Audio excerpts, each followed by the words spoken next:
இயேசுவின் ஜெப கோபுரம் ஊழியங்கள் வழங்கும்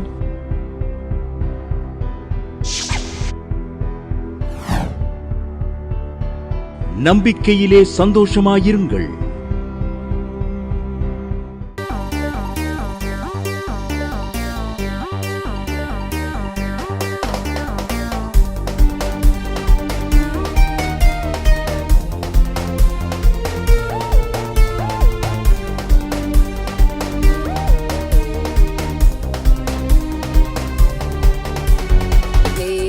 நடுவில் இயேசு ராஜா சீக்கிரம் வருவாரு. நீயும் நானும் அவரது வருகை நிச்சயம் சென்றிடுவோம். மேகங்கள் நடுவில் இயேசு ராஜா சீக்கிரம் வருவாரு. நீயும் நானும் அவரது வருகை நிச்சயம் சென்றிடுவோம்.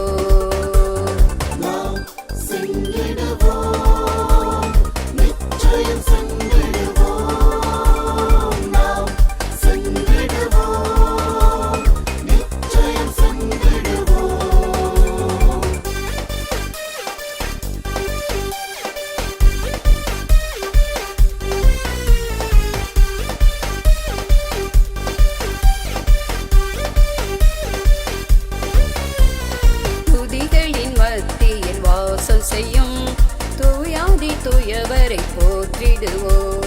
துதிகளின் பக்தியில் வாசம் செய்யும் தூயாதி தூயவரை போற்றிடுவோம்.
நிரம்பிடுவோம், உயிருள்ள சாட்சியாய் திகழ்ந்திடுவோம்.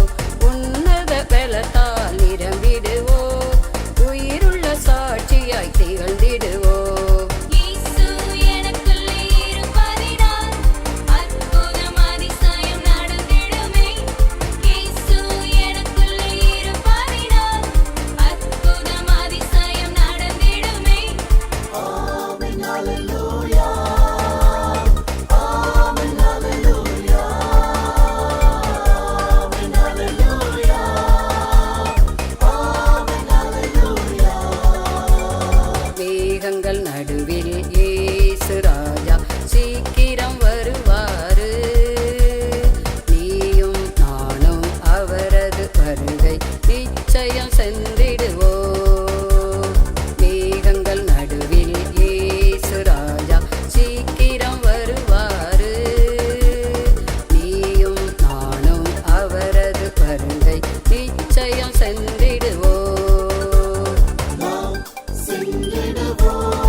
இது ஜெபக்கனிங்கிறவங்க பெங்களூர்லேருந்து அவங்க சாட்சியை நம்மோடு கூட பகிர்ந்து கொள்ளும்படியாக எழுதியிருக்காங்க. அவங்களுக்கு வீசிங் ட்ரபிள் ரொம்ப 6 வருடமாக வீசிங் ட்ரபிள் இருந்துச்சான். இவ்வளவுக்கும் டாக்டர்ஸ் எல்லாம் பார்த்து மெடிசன்லாம் எடுத்துக்கிட்டாங்க. ஆனாலும் அந்த வீசிங் ட்ரபிள் அவ்வளவா ரொம்ப குறையல, அது அப்பப்போ வந்துக்கிட்டே இருந்துச்சு. இப்போ இந்த நிகழ்ச்சியை பார்த்துவிட்டு நாங்கள் ஜெபிக்கும் போது தேவன் ஒரு பரிபூர்ண சுகத்தை அந்த ஜெபக்கனிங்கிறவங்களுக்கு தந்ததாக அவங்க எழுதியிருக்காங்க. தேவனுக்கே மகிமை உண்டாவதாக. ஆண்டவராய் இயேசு கிறிஸ்துவின் விலை உயர்ந்த நாமத்தினால வாழ்த்துக்களை தெய்வ சமூகத்திலேருந்து உங்களுக்கு கூறுகிறோம். இந்த நம்பிக்கையிலே சந்தோஷமாக இருங்க நிகழ்ச்சிக்கு உங்களை அன்போடு வரவேற்கிறோம். ஒவ்வொரு ஞாயிறும் மாலை 7:30 மணிக்கு ஜாய் டிவியில் நம்பிக்கையிலே சந்தோஷமாக இருங்கள் நிகழ்ச்சி ஒளிபரப்பப்பட்டு வருகிறது. தேவல ஒவ்வொரு வேளனும் இரவு 8 மணிக்கு ஜாய் டிவி யூடியூப்பில் துதியாரண ஜெபம் ஒளிபரப்பப்பட்டு வருகிறது. தேவல நம்பிக்கை டிவியில் ஒவ்வொரு வெள்ளியும் காலைல 8:15 மணிக்கு நம்பிக்கையிலே சந்தோஷமாக இருங்கள் நிகழ்ச்சி ஒளிபரப்பப்பட்டு வருகிறது.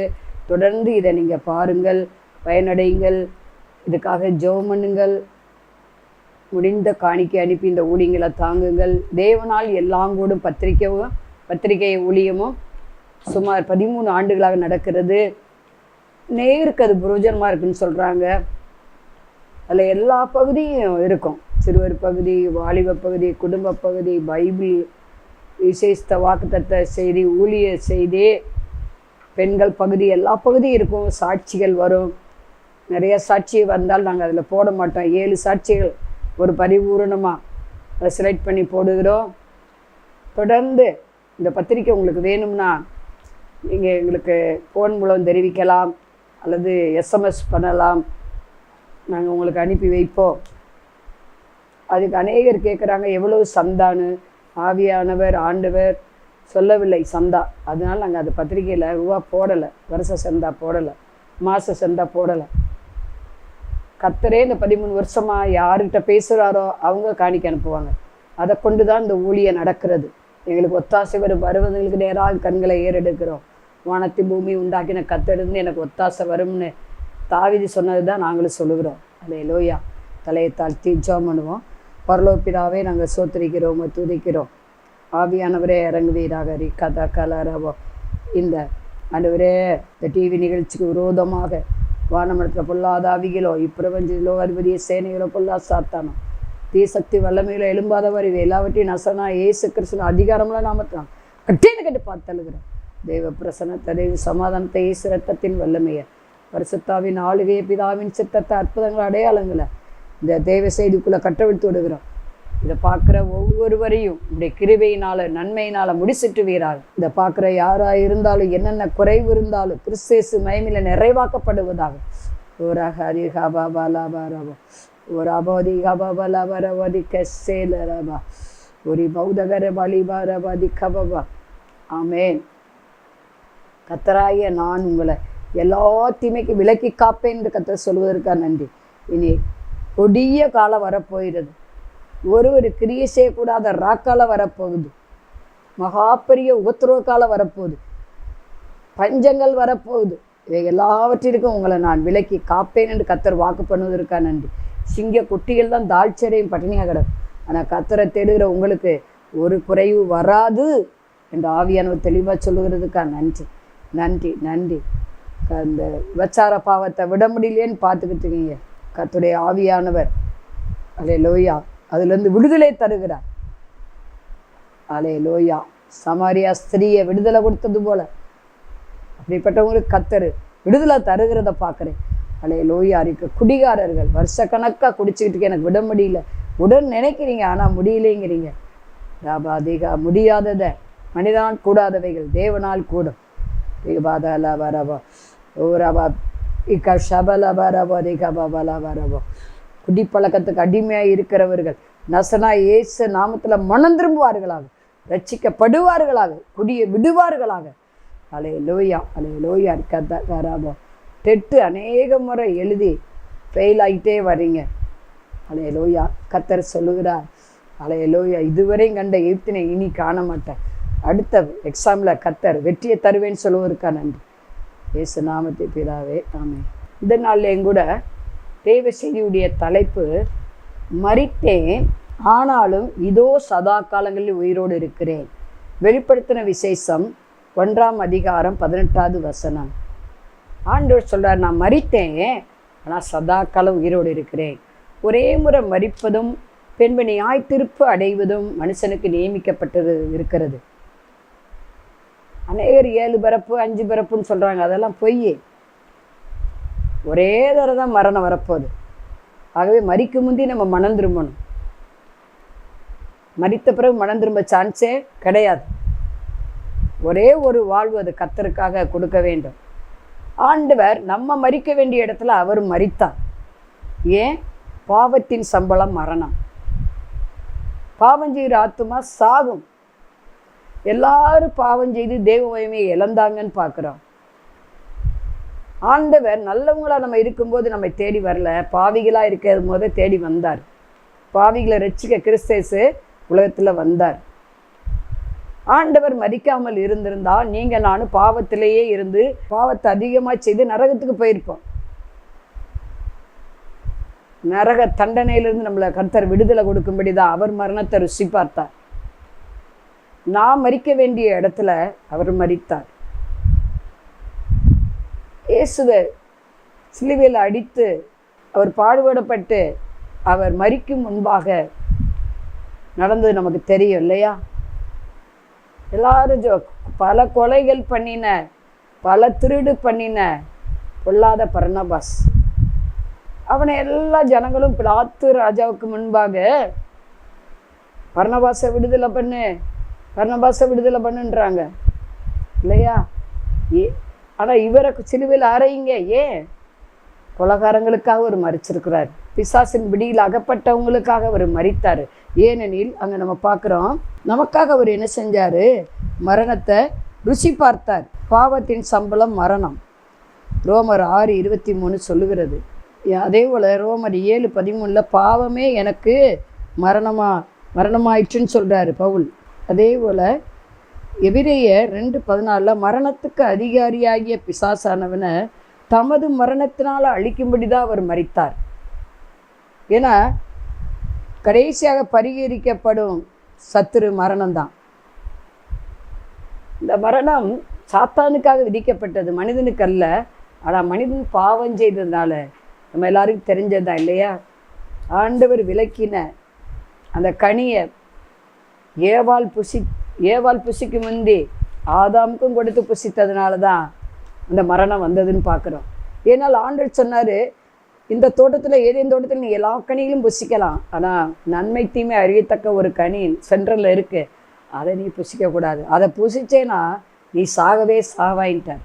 மரணம் எப்படி வந்தது? மனிதனுடைய பாவத்தினால, மீறுதலினால். அந்த பாவத்தை ஆண்டவர் தம்முடைய மரணத்தினால வென்றார். நீங்கள் எப்படிப்பட்ட பாவம் செய்திருந்தாலும் ஆண்டவருக்கு பிரச்சனை இல்லை. இன்றைக்கே மனம் திரும்பும்படி அழைக்கிறார். கொடிய கொலைக்காரனாக இருக்கலாம், இல்லை அநேக இடங்களில் திருடி எத்தனை திருடர்கள் மனம் திரும்புகிறாங்க பார்க்குறோம். எத்தனை கொலைகாரர்கள் மனம் திரும்புகிறாங்க. சிறையில் போய் இன்றைக்கி சுவிசேஷம் அறிவிக்கிறாங்க. குற்றவாளிகள் மனம் திரும்புகிறாங்க. எத்தனையோ பேருக்கு தூக்கு தண்டனை வந்து தப்பிச்சிருக்காங்க ஆண்டவரை ஏற்றுக்கொண்டு. ஆண்டவரே, நான் சாக வேண்டிய இடத்துல நீங்கள் மரிச்சிருக்கீங்க. ஆண்டவரே, நீங்கள் உயிரோடு இருக்கிற தேவன். நீங்களும் நானும் ஒரு கல்லையோ மண்ணையோ பின்பற்றி வரவில்லை, மனிதனால் உண்டாக்கப்பட்ட பொருட்களை பின்பற்றி வரலை. ஜீவனுள்ள தேவனை சேவிக்கிறோம். வானத்தை சிங்காசனமாகவும் பூமியை பாதவடியாகவும் கொண்டவர். ஒரு தடவை இயேசு பாவத்துக்காக மரித்தது உண்மைதான். ஆனால் 3ஆம் நாள் உயிரோடு எழுந்தது உண்மை. 1 பேதுரு 2:24 இப்படி சொல்லுகிறது, நம்முடைய பாவத்தை அவர் சரீரத்தில் சுமந்து கொண்டார் இல்லையா? ஆகவே நம்முடைய சரீர பிரகாரமான வாழ்க்கையில் செய்த, இந்த உலக வாழ்வில் செய்த அந்த தவறுகள், குற்றங்கள், பாவங்கள் இவைகளெல்லாம் தம்முடைய சரீரத்தில் ஏற்றுக்கொண்டாராம். நம்மை நலமாக்கும் தண்டனை அவர் மேலே விழுந்ததான். அவர் மட்டும் மரிக்காமல் இருந்தால் நம்ம கதி அம்போதான். மனுக்குல ஆண்டவரை கிட்டி சேரவே முடியாது. பரலோக தேவனை கிட்டி சேரவே முடியாது அவர் மட்டும் மரிக்காது இருந்தா. ஏன்னா அநீதி நிறைந்த உலகம், இந்த உலகம் அநீதிக்குள்ளே கிடக்கிறது. ஆண்டவர் தெளிவாக சொன்னார், நான் உலகத்தான அல்லாத நீங்களும் உலகத்தான் அல்ல. ஏற்கனவே தம்முடைய மரணத்தை குறித்து அநேக முறை சீசரிடம் பேசுகிறார். ஆனால் அவர் அவங்களுக்கு அந்த நேரம் தெரியலை. ஆனால் பரிசுத்த ஆவியானவர் அவங்க மேலே வரும்போது தான் சகலத்தை அவங்க அறிந்து கொண்டாங்க. ஆண்டவர் சொன்னதெல்லாம் நினைவு கூர்றாங்க. அதுவரை உங்களுக்கு தெரியல, மாம்சத்தில் இந்த வேதத்தை அறிந்து கொள்ள முடியாது தான். ஏன்னா தேவனுடைய ஆவியினால் ஏவப்பட்டு தேவனுடைய அபிஷேகத்தினால் நிறைந்து எழுதப்பட்ட வேதாகம் புத்தகம். இங்கே வெளிப்படுத்தின விசேஷத்தை 7 சபைகளுக்கு யோவான் எழுதுகிறார். 7 சபைகளுக்கு தான் இதை சொல்கிறார். நான் மரித்தது உண்மை உங்களுக்காக, ஆனால் நான் உயிரோடு இருக்கிறேன். ஆனாலும்ங்கிற வார்த்தை ரொம்ப முக்கியம் பாருங்க, ரொம்ப முக்கியம். ஆனாலும் இதோ புதிய காரியத்தை செய்கிற இதோனா இப்பொழுதேன்னு அர்த்தம். ஏன்னா இன்றைய ரட்சணை காலம், இதுவே அணுக்கிற காலம். இதோ நான் சதா காலங்கள் உயிரோடு இருக்கிறேன். இயேசு இனி மரிக்க வரப்போறதில்லை. ஒரே முறை மனுக்குலத்துக்காக மரிக்க 2000 ஆண்டுகளுக்கு முன்பாக வந்தார். நம்முடைய பாவங்களை, அக்கிரமங்களை, வியாதிகளை, தருத்திரங்களை சாத்தான்கிரியில் அழிக்கும்படிதான் இயேசு மனு கோலம் எடுத்து இந்த பூமிக்கு வந்தார். 33 ஆண்டுகள் இந்த பூமியில் இருந்தார். அதில் 30 வயசு வரை அவர் எந்த ஊழியும் செய்ய கிடையாது. ராஜ்யத்தில் சுவிசேஷத்தை அறிவிக்கவே செய்யலை. ஆனால் 3 வருஷம்தான் அவர் ஊழியம் செஞ்சதாக பார்க்குறோம் இல்லையா? சரியான வாலிபர் அவர். 33 வயசு, சரியான வாலிப வயசுல தான் நமக்காக ரத்த சிந்தினார். நம்முடைய அதாவது கடவுளுடைய திட்டம் என்னன்னா, மனிதன் செஞ்ச தவறுக்கு, பாவத்துக்கு நிவாரண பலியாக ஒரு மனிதனுடைய ரத்தம் சிந்தப்பட வேண்டும். ஆட்டுக்கடா ரத்தம் அல்லது மாட்டு ரத்தம் இல்லை ஒரு மிருகத்துடைய ரத்தம் மனுஷனுடைய பாவத்தை நீக்க முடியாது. இது தேவனுடைய நீதி. ஆகவே புஸ்தக சுருளில் எழுதப்பட்டபடி இதோ நான் வருகிறேன் வந்தார் ஆண்டவர். பரம சிங்காசனத்தை விட்டு நீதிமொழி எழுதப்பட்டிருக்கு. அவர் செல்ல பிள்ளையா பிதாவின் சமூகத்தில் இருந்தாராம், மடியில் தவண்டு கொண்டு அப்படியாக. அதனால ஏன் சிறுபிள்ளையை போலன்னு எழுதப்பட்டிருக்கு. நாம் சிறுபிள்ளையை போல நம்ம உள்ளம், நினைவுகள், நம்முடைய நடத்தைகள் மாறினா தான் பரலோக ராஜ்யத்தை போக முடியும். பொதுவாக ஆவிக்குரிய பிள்ளைகளுக்கு சூடு சொரணம் இருக்கக்கூடாது. நம்ம ஞானசானம் வாங்கும்போதே அது மரித்ததுக்கு அடையாளமாக இருக்குது. எழுந்திருக்கும் போது நாம் உயிர்த்தெழுந்த வல்லமையை தரித்து கொள்ளுகிறோம். ஆகவே இங்கே நம்ம பார்க்குறோம், அதாவது வெளிப்படுத்தின விசேஷத்தில் இன்னொரு கூட வசனங்க வாசிக்கலாம். ஏன் அவர் மரித்தாரு, ஏன் உயிரோடு எழுந்தாரு, அங்கே நம்ம பார்க்குறோம். இந்த வெளிப்படுத்தின விசேஷத்தில் 1ஆம் அதிகாரத்தில் ஒரு காரியம் எழுதப்பட்டிருக்கிறது. 6ஆம் வசனத்தில், நம்மிடத்தில் அன்பு கூர்ந்து தமது இரத்தத்தினாலே நம்முடைய பாவங்களற நம்மை கழுவி தம்முடைய பிதாவைய தேவனுக்கு முன்பாக நம்மை ராஜாக்களும் ஆசாரியர்களும் ஆக்கின அவருக்கு மகிமையும் வல்லமையும் என்றென்றைக்கு உண்டாயிருப்பதாக. ஆமேன்.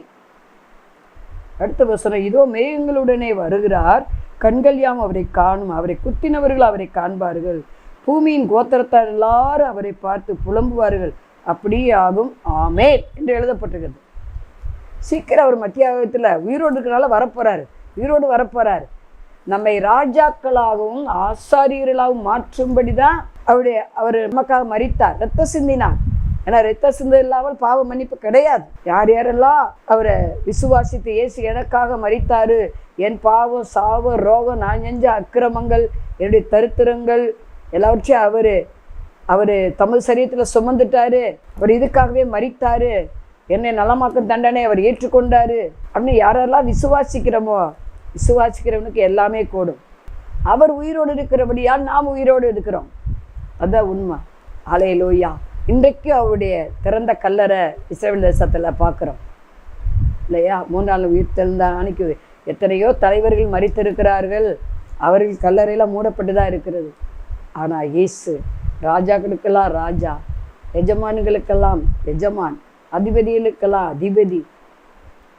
அவர் கல்லறை மட்டும் இன்னும் 3ஆம் நாள் திறந்தானுக்கிட்டே இருக்குது இல்லையா?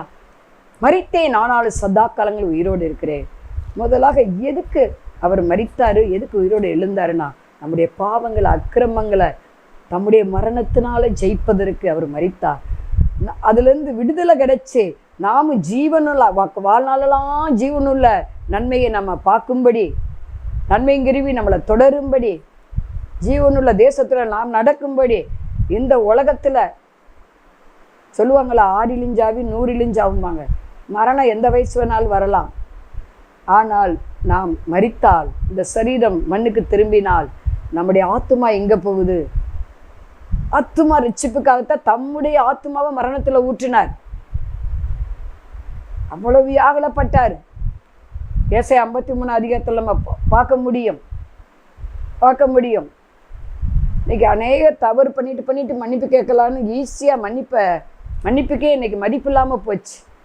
ஈஸியாக சாரி கேட்டுறாங்க. தெரியாமல் செஞ்சுட்டு சாரி கேட்டால் ஓகே, சரி சாரி கேட்டால் போச்சு அப்படின்னு இன்னைக்கு அநேகர் அதை அசட்டையாக பண்ணுறாங்க. ஏன்னா நம்ம மன்னிக்கணும், இயேசு மன்னிச்சவர்கள் நம்மவும் மன்னிக்கணும். ஆனால் உள்ளத்தை ஆண்டவர் பார்க்குறார், உள்ளத்தை பார்க்குறாரு. ஆண்டவருடைய தீர்ப்பு உள்ளத்தின்படி தான் இருக்கும். உள்ளத்தில் ஒன்று வெளியில் ஒன்று இருக்கவே கூடாது. பாவத்தை சிலுவையில் அடித்து சாத்தானை நிர்வாண கோலமாக்கிட்டார். ஏன்னா சாத்தான் தான் பாவம் செய்ய தூண்டுகிறவன். தம்முடைய மரணத்தினால செய்து ஜீவனுள்ள நாளெல்லாம் நம்ம மரண பயம் இல்லாதபடி இந்த பூமியில் வாழ்ந்து மறுமையிலையும், அதாவது பரலோகத்திலையும் போய் நம்ம அவரோடு நம்ம ஆத்துமா ஆவி கோடிக்கணக்கான ஆண்டுகள் வாழ்வதற்கு தான் அவர் உயிரோடு எழுந்தார். அவர் இப்போ பரலோகத்தில் இருக்காரு, நீங்களான பூமியில் இருக்கோம் இல்லையா? அவர் போய் தான் பரிசுத்த ஆவியை அனுப்புனார். அதான் உண்மை. அதான் தேற்றரவாளாகிய பரிசுத்த ஆவியானவர். அவர் தான் நமக்கு சகல சத்தியத்துக்குள்ள வழி நடத்துகிறவர். முதலாவதாக நம்முடைய பாவ சாப ரோக அக்கிரமங்கள் பிசாசுங்கிரியில் அழிக்கும்படி தான் அவர் மரணத்தை சந்திச்சாரு. அதை அவர் உயிர்த்தெழுந்தது நம்ம இது எல்லாவற்றையும் நம்மளை விடுவிக்கும்படியாக. பாவ சாப ரோக அக்கிரமம் மற்ற தடைகள் மற்ற நோய் தரித்திரம் நம்ம அனுபவிக்கிற இங்கே உலகத்தில் என்னெல்லாம் கஷ்டம் அனுபவிக்கிறோமோ அதிலெல்லாம் ஜெயம் எடுப்பதற்கு தான் அவர் உயிரோடு எழுந்தார். அதுதான் நம்ம பார்க்குறோம். அதாவது யோவான் எழுதின சுவிசேஷத்தில் பார்க்குறோம் இல்லையா? அங்கே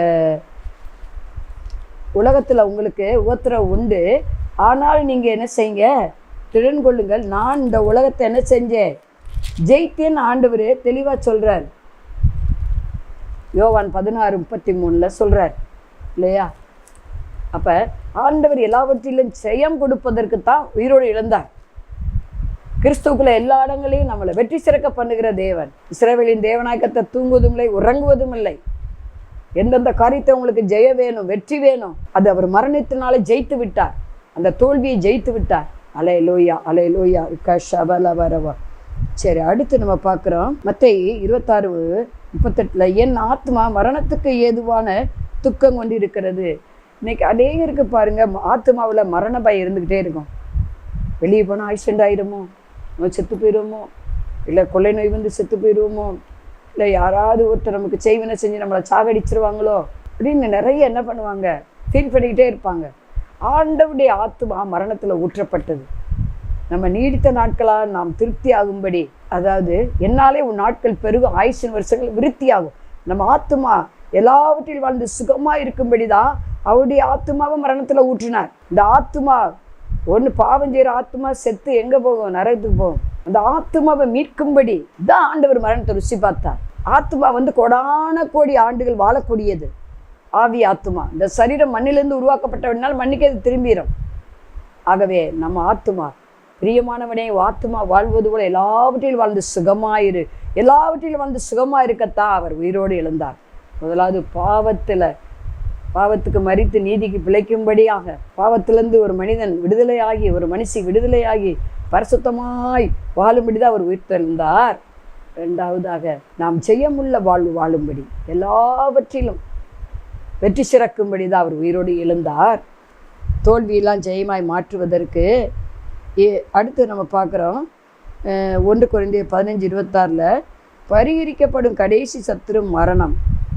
1 கொரிந்தியர் 15:55-56 மரணமே உன் ஊர் எங்கே, பாதாளமே உன் ஜெயம் எங்கே, மரணத்தின் கூர் பாவம், பாவத்தின் விலை நியாயப்பிரமாணம், நியாயப்பிரமாணம் 616 நியமங்கள் இருக்கு. அதை யாராலும் கை கொள்ள முடியல. அந்த பாவம் தான் சாபமா மாறிடுது. சாபம் வியாதிகளை பலவீனத்துல கொண்டு வருகிறது, மரணத்தை கொண்டு வருகிறது. ஆகவே இங்க நம்ம கலாத்தியர் 3:13 மரத்தில் தூக்கப்பட்ட இவன் சபிக்கப்பட்டவன் கிறிஸ்து நவமகால் சாபமாகி நியாயப்பிரமாண சாபத்திலிருந்து விடுதலை ஆக்கினார். இந்த நியாயப்பிரமாண 616 கை கொண்டவர் இயேசு ஒருவர் தான், யாராலையும் முடியல. அதுதான் அதெல்லாம் அந்த சட்டத்திட்டங்களை மாற்றி அன்புல கொண்டு வந்து முடிச்சாரு. இந்த அன்புலே எல்லாமே அடங்குது அப்படின்னு. நீ ஒரு இடத்துல அன்பு உருவல பிறனிடத்திலும் அன்பு உருவாயாக. சரி, நாம் ஒரு அன்பா இருக்கும்படி தான் அவர் உயிர் இருந்தார். அப்படி அச்சடையாளங்களை, உயிரோடு இருக்கிற அந்த இயேசுவின் அச்சடையாளங்களை நம்ம தரித்து கொண்டு வாழும்போது எல்லா விதத்தையும் நம்ம சிறப்பாக வாழலாம், ஒரு சாட்சியாக இருக்கலாம். சரி, அடுத்து வந்து யோவான் 10:35 நானே உயிர்த்தெழுந்து ஜீவனுமா இருக்கிறேன். ஆண்டவர் சார் மரியாதை மார்த்தாளை பார்த்து சொல்லுகிறார், என்னை விசுவாசிக்கிற மரித்தாலும் பிழைப்பான்.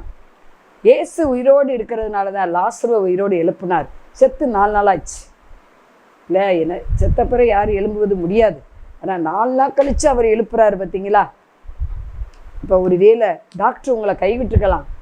இந்த இந்த இந்த கேன்சர் வந்து மரணத்தை வருவிக்கும், இந்த வியாதி வந்து மரணத்தை தான் கொண்டு வரும், விளைக்க சான்ஸ் இல்லைன்னு ஒரு வேளை சொல்லியிருக்கலாம். வைத்தியம் பார்க்க முடியாத இடங்கள்ல கேன்சர் இருக்கலாம், உயிருக்கே ஆபத்துன்னு ஆப்ரேஷன் பண்ணா. ஆனால் ஆண்டவர் உங்களுக்கு ஜீவனை கொடுக்க விரும்புகிறார். அவர் உயிரோடு இருக்கிறவரியா, அவர் யோகவா ரஃபாவா இப்போ உங்களை தொட்டு சுகம் தர விரும்புகிறார். மரண படுக்க மாறுகிறது, வியாதி மாறுகிறது. தேவல பிலிப்பியர் 4:13 என்னை பலப்படுத்துகிற கிறிஸ்துவினாலே எல்லாவற்றையும் செய்ய எனக்கு பலன் உண்டு. அவர் பலன் உள்ளவராய் நமக்குள்ள ஜீவிக்கிறதுனால எல்லாவற்றையும் செய்ய நமக்கு பலன் இருக்குது. அதான் உண்மை. சமாதானம் இல்லையா? எல்லாம் இருக்கு, வீட்டில் சமாதானம் இல்லையா? கொலைச்சல் 1:20 அவர் சிலுவையில் சிந்தின இரத்தத்தினாலே சமாதானத்தை உண்டாக்கி பூலோகத்தில் உள்ளவைகள் பரலோகத்தில் உள்ளவைகள் யாவையும் அவர் மூலமாய் தமக்கு ஒப்புரவாக்கி கொண்டார். சமாதானத்தை கொடுக்கும் முடியாது அவர் உயிரோடு இருக்கிறார். மரித்து உயிர்த்தெழுந்தார். தலையை தாழ்த்தி ஜெபம் பண்ணுவோம். பரலோக பிதாவே, நாங்கள் சோத்தரிக்கிறோம். ஓராக அதிகாபாவாலா வர பாவத்திலிருந்து நாங்கள் விடுதலை பெறும்படிதான் நீ உயிர்த்தெழுந்தீர் ஆண்டவரே. ஆமே, சாபத்தில் இருந்து நாங்கள் ஆசீர்வாதமாய் மாறும்படிதான் நீ உயிரோடு எழுந்தீர் ஆண்டவரே. அலையில் ஒய்யாரிக்காதாகாராவா எங்கள் தரத்தரத்தெல்லாம் நீக்கி நாங்கள் ஐஸ்வர்யங்களாக மாற்றும்படி தான், நாங்கள் ஐஸ்வர்யங்களாக மாறும்படிதான் உயிரோடு இழந்தீரப்பா. எங்களுக்கு சமாதானத்தை உண்டு பண்ண ஆக்கினை உன் மேலே விழுந்தபடினாலே ஆண்டவரே, நீங்கள் மரித்து உயிர்த்தல காரணம் ஆண்டவரே. சண்டை சச்சரவு இல்லாமல் நாங்கள் எப்போதும் சமாதானத்தோடு இருக்கும்படி தான் ஆண்டவரே. ஓராக அதிகாபாபாலாபார். அது மாத்திரமல்ல, நீங்கள் உயிர்த்தல காரணம் எல்லாவற்றிலும் எல்லா பதிலும் நாங்கள் வெற்றி உள்ள வாழ்வை வாழும்படி தான் நீங்கள் உயிரோடு எழுந்தீங்கப்பா. சீக்கிரம் மத்தியாயத்தில் உயிரோடு இருக்கிற தேவன் வரப்போறீங்க. இப்பொழுது நாங்கள் மறுரூபமாக போகிறோம், உங்களோடு கூட எப்போது வந்து இருக்க போகிறோம். இதுக்கு ஐஸ்தோத்திரம். ஓராபாதாபாராபஷே கௌதகராபா ரீகாதகலாராபா ஓராபா ரீகாபாபாலாபாராபஷே. அலையலோயா அலையலோயா. Thank you Jesus. அலையலோயா. இதுவரையும் நீண்ட நாள் காத்திருந்த காரியத்தில் கர்த்தர் இப்போது ஒரு அற்புதம் செய்கிறார். நீண்ட நாள் ஜெபம் விண்ணப்பம் பண்ணுவதற்கு கர்த்தர் இப்போது பதில் தருகிறார். ஓ, விண்ணப்பம் கேட்கப்பட்டது, உன் கண்ணீரை கண்டேன் என்று சொல்லுகிறார். இயேசு நாமத்தை பிதாவே. அன்பானவர்களே, அதிசய கல்வாரி ஊழியங்கள் மூலம் ஒவ்வொரு மாதமும் தேவனால் எல்லாம் கூடும் பத்திரிகையை நாங்கள் வெளியிடுகிறோம். தேவ சமூக பாடல்கள் DVD, ACD இந்த பாடல்களை நாங்கள் வெளியிடுகிறோம். அதிசய கல்வாரி ஊழியம் இது தீர்க்க தரிசன ஜெப ஊழியமாக நடைபெறுகிறது. இந்த ஊழியங்களுக்காக ஜெபிக்க, காணிக்கையை அனுப்ப தாங்க மறவாதிருங்கள். ஜெபிக்கிற, கொடுக்கிற, உழைக்கிற உங்கள் ஒவ்வொருவரையும் ஆண்டவர் தாமே ஆபிரகாமை ஆசீர்வதித்தது போல சகல விதத்திலும் உங்களை ஆசீர்வதிப்பாராக. ஆமென்.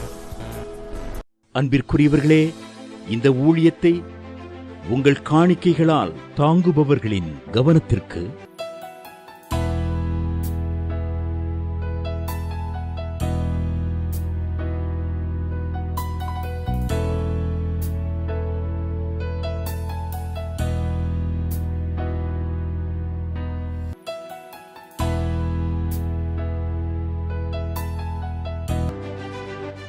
எங்களது முகவரி சகோதரி எலிசபெத் சுந்தர்ராஜன், எண் 27, பொதிகை தெரு, குழந்தைச்சாமி நகர், வண்டியூர், மதுரை 20.